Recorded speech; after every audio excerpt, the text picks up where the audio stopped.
ಬಹಳ ಸಂತೋಷ.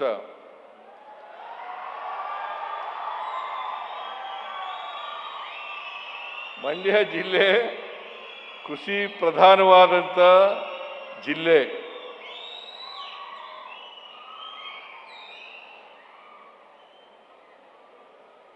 ನಾವು ಅಧಿಕಾರಕ್ಕೆ ಬಂದ ಮೇಲೆ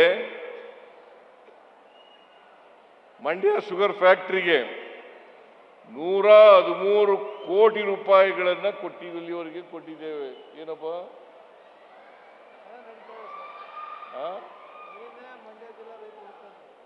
113 ಕೋಟಿ ರೂಪಾಯಿಗಳನ್ನು ಕೊಟ್ಟಿದ್ದೇವೆ.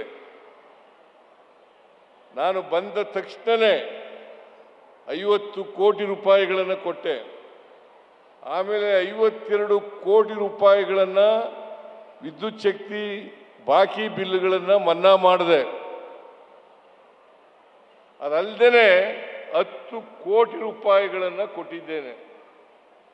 ಏನಯ್ಯ ಗಂಗಾಧರ?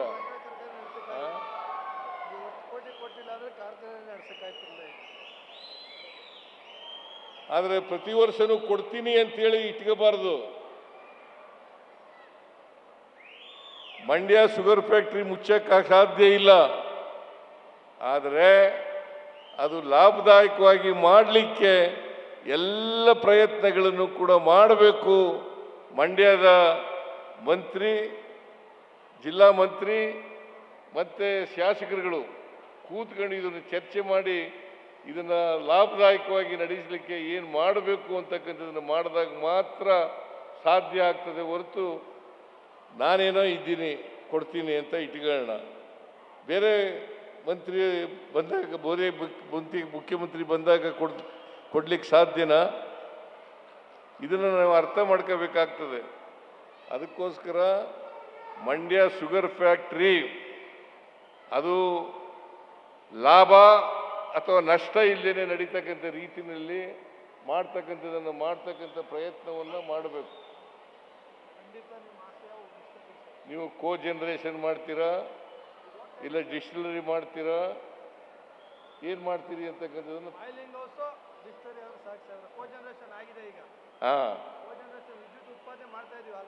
ಮಾಡ್ತಾ ಇದ್ದೀರಾ. ಮತ್ತೆ ಡಿಸ್ಟಿಲರಿ ಮಾಡಿಲ್ಲ. ಡಿಸ್ಟಿಲರಿ ಪ್ಲಾಂಟ್ ಮತ್ತೆ ಬಾಯ್ಲಿಂಗ್ ಹೌಸ್ ಸರ್. ಸದ್ಯಕ್ಕೆ ಬಾಯ್ಲಿಂಗ್ ಹೌಸ್ ಹಾಕೊಟ್ಟು ಸರ್ ಹೇಳಿದ್ದಾರೆ ಸಾಹೇಬ್ರು. ಬಾಯ್ಲಿಂಗ್ ಹೌಸ್ ಮಾಡಿದ್ರೆ 60 ಕೋಟಿ ಆಗುತ್ತಷ್ಟೇ. ಇಳುವರಿನೂ ಜಾಸ್ತಿ ಆಗುತ್ತೆ, 5,000 ಪ್ರೆಷರು ಆಗುತ್ತೆ. ಮಾಡ್ಕೊಂಡು ಮುಂದಕ್ಕೆ ಡಿಸ್ಟರಿ ಮಾಡ್ತೀವಿ. ಒಂದೇ ಸಲ ಹಣಕಾಸಿಂದ ಮಾಡೋಕ್ಕಾಗಲ್ಲ. 60 ಕೋಟಿ ಒಂದೇ ಮಾಡಿಬಿಟ್ರು ಸಾಕು. ಮುಂದೆ ವರ್ಷದಿಂದ ಯಾವುದು ಸಮಸ್ಯೆ ಇಲ್ಲ ನೋಡ್ಕೊಂಡು ಒಟ್ಟಿಗೆ ಮಂಡ್ಯ ಶುಗರ್ ಫ್ಯಾಕ್ಟ್ರಿ ನಷ್ಟದಲ್ಲಿ ಇರಬಾರ್ದು. ಈ ವರ್ಷ ಅದೊಂದು ಮಾಡಿಕೊಡಿ ಬಾಯ್ಲಿಂಗ್ ಹೌಸ್. ಮುಂದೆ ದುಡ್ಡು ಕೇಳಲ್ಲ, ನಷ್ಟದಲ್ಲಿ ಇರಲ್ಲ. ಬಾಯ್ಲಿಂಗ್ ಹೌಸ್ ಒಂದು ಮಾಡಿಕೊಟ್ಬಿಡಿ, ಇನ್ಮೇಲೆ ನಷ್ಟದಲ್ಲಿ ಇರಲ್ಲ ಅಂತ ಹೇಳಿದ್ದಾರೆ. ಅದರಿಂದ ಬಾಯ್ಲಿಂಗ್ ಹೌಸನ್ನು ಮಾಡ್ಕೊಳ್ಳೋಣ.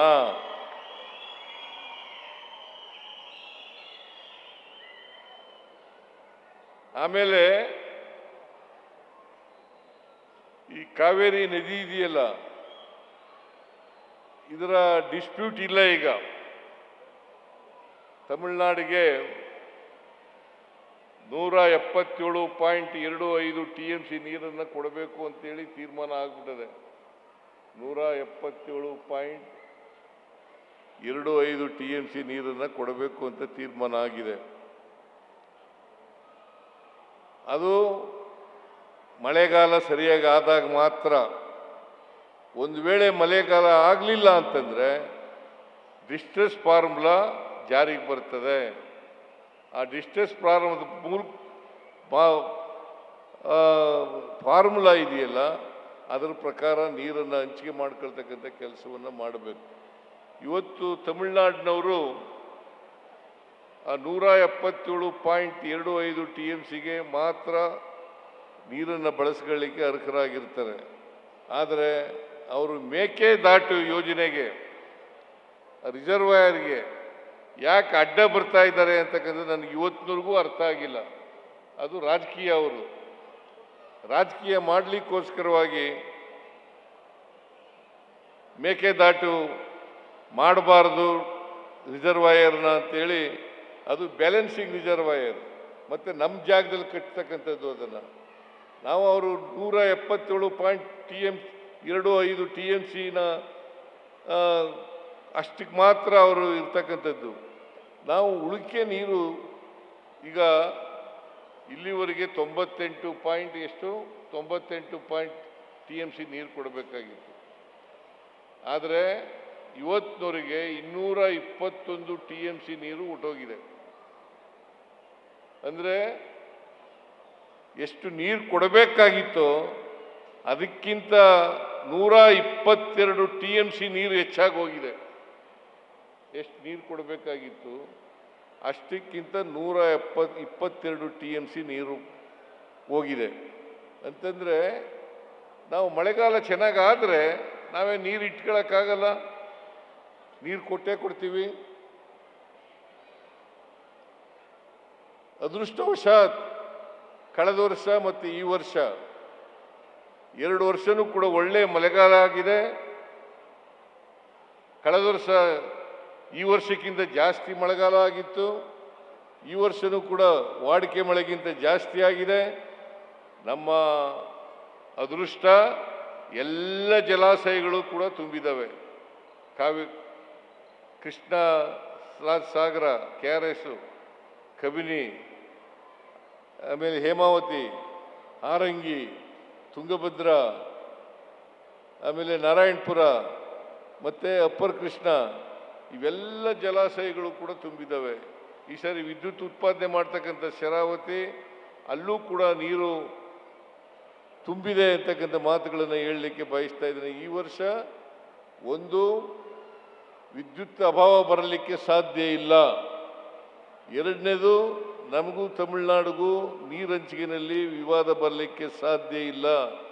ಆ ರೀತಿ ಮಳೆ ಸಕಾಲಕ್ಕಾದರೆ ನಮಗೆ ನೀರಿನ ಸಮಸ್ಯೆ ಉದ್ಭವ ಆಗಲ್ಲ ಅಂತಕ್ಕಂಥ ಮಾತುಗಳನ್ನು ಹೇಳಲಿಕ್ಕೆ ಬಯಸ್ತಾ ಇದ್ದೇನೆ.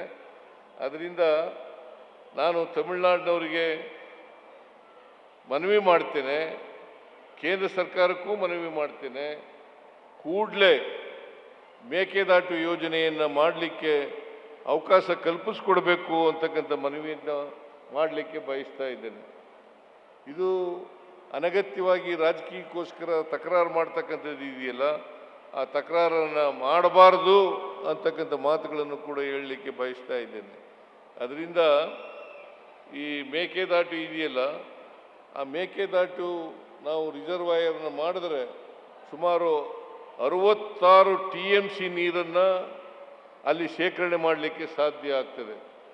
66 TMC ನೀರನ್ನು ಶೇಖರಣೆ ಮಾಡಿದ್ರೆ ತಮಿಳುನಾಡಿಗೂ ಉಪಯೋಗ ಆಗುತ್ತೆ, ಕರ್ನಾಟಕಕ್ಕೂ ಉಪಯೋಗ ಆಗುತ್ತೆ. ಕರ್ನಾಟಕ ನಾವು ಮಳೆ ಬರದೇ ಇದ್ದಾಗ ಅದನ್ನು ತಮಿಳುನಾಡಿಗೆ ಬಿಟ್ಟುಕೊಡ್ಲಿಕ್ಕೆ, ಮಳೆ ಬಂದಾಗ ಅದನ್ನು ಶೇಖರಣೆ ಮಾಡ್ತಕ್ಕಂಥ ಕೆಲಸವನ್ನು ಮಾಡ್ತಕ್ಕಂಥದ್ದು ಕೂಡ ಅನುಕೂಲ ಆಗ್ತದೆ ಅಂತಕ್ಕಂಥ ಮಾತುಗಳನ್ನು ಹೇಳಲಿಕ್ಕೆ ಬಯಸ್ತಾ ಇದ್ದೇನೆ. ಅದರಿಂದ ಈ ಗಗನಚುಕ್ಕಿ ಜಲಪಾತ ಇದೆಯಲ್ಲ, ಇದರ ನೋಡಲಿಕ್ಕೆ ನಾವು ಸುಮಾರು 6,04,00,000 ಖರ್ಚು ಮಾಡಿದ್ದೀವಿ. ಜನ ಕೂತ್ಕೊಂಡು ನೋಡಲಿಕ್ಕೂ ಕೂಡ ಅನುಕೂಲ ಮಾಡಿಕೊಡ್ತಕ್ಕಂಥ ಆಸನಗಳ ವ್ಯವಸ್ಥೆಯನ್ನು ಕೂಡ ಮಾಡಿಕೊಟ್ಟಿದ್ದೀವಿ. ಆದ್ದರಿಂದ ಹೆಚ್ಚು ಜನರು ಈ ಪ್ರಕೃತಿ ಸೌಂದರ್ಯವನ್ನು ವೀಕ್ಷಣೆ ಮಾಡಬೇಕು ಅಂತಕ್ಕಂಥ ಮಾತುಗಳನ್ನು ಹೇಳಲಿಕ್ಕೆ ಬಯಸ್ತಾ ಇದ್ದೇನೆ. ಸುಮಾರು ಕಳೆದ 3 ವರ್ಷದಲ್ಲಿ ಈಗಿನ ಅಂಕಿಅಂಶಗಳ ಪ್ರಕಾರ 22 ಲಕ್ಷಕ್ಕೂ ಹೆಚ್ಚು ಪ್ರವಾಸಿಗರು ಇಲ್ಲಿ ಬಂದಿದ್ದಾರೆ. ಸುಮಾರು 22 ಲಕ್ಷಕ್ಕೂ ಹೆಚ್ಚು ಪ್ರವಾಸಿಗರು ಇಲ್ಲಿ ಬಂದಿದ್ದಾರೆ. ನಾವು ಅದಕ್ಕೋಸ್ಕರನೇ ಎಲ್ಲೆಲ್ಲಿ ಪ್ರವಾಸಿ ಕೇಂದ್ರಗಳಿದ್ದಾವೆ ಆ ಪ್ರವಾಸಿ ಕೇಂದ್ರಗಳನ್ನು ಅಭಿವೃದ್ಧಿಪಡಿಸ್ತಕ್ಕಂಥ ಕೆಲಸವನ್ನು ಮಾಡ್ತಾ ಇದ್ದೀವಿ. ಇಲ್ಲೂ ಕೂಡ ಅಭಿವೃದ್ಧಿ ಮಾಡ್ತಕ್ಕಂಥ ಕೆಲಸವನ್ನು ಮಾಡ್ತೇವೆ. ನಾವು ಈ ಶಿವನ ಸಮುದ್ರ ಜಲಪಾತ ಇದೆಯಲ್ಲ, ಇಲ್ಲಿ ಇಡೀ ಏಷ್ಯಾದಲ್ಲೇ 1902ನೇ ಇಸ್ವಿನಲ್ಲಿ ವಿದ್ಯುತ್ತನ್ನು ಉತ್ಪಾದನೆ ಮಾಡ್ತಕ್ಕಂಥ ಕೆಲಸವನ್ನು ಮಾಡಿದ್ರು. 1902ನೇ ಇಸ್ವಿನಲ್ಲಿ ಬಹುಶಃ ಇಡೀ ಏಷ್ಯಾದಲ್ಲೇ ಮೊದಲು ವಿದ್ಯುತ್ ಉತ್ಪಾದನೆ ಮಾಡಿದಂಥ ಕೇಂದ್ರ ಶಿವನ ಸಮುದ್ರ ಅಂತಕ್ಕಂಥದ್ದನ್ನು ನಾವು ಹೆಗ್ಗಳಿಕೆಯಿಂದ ಹೇಳಲಿಕ್ಕೆ ಬಯಸ್ತಾ ಇದ್ದೇನೆ.